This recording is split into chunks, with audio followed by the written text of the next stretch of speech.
peeps. Now then, before I went on holiday, I left some apples in the fruit bowl and they've gone a bit soft and a bit wrinkled up, but I'm not going to throw them away. I'm going to make a pudding. And Jamie's asked me for recipes where she can use coconut flour or almond flour. Almond flour will work brilliantly with this, as will gluten-free flour. I'm actually just going to use ground rice because it's as cheap as chips. You can use wheat flour. Either way, it's a great little family pudding, inexpensive, easy to make. Let me show you. Mixed all in a bowl together, our soft margarine, sugar, ground rice, almond extract and an egg. I've got my apples. I'm going to slice those and put them in a deep pudding tin.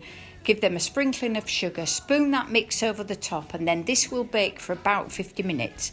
If you see your pudding start to over brown, lay a piece of foil over the top, and then what you have is the perfect pud.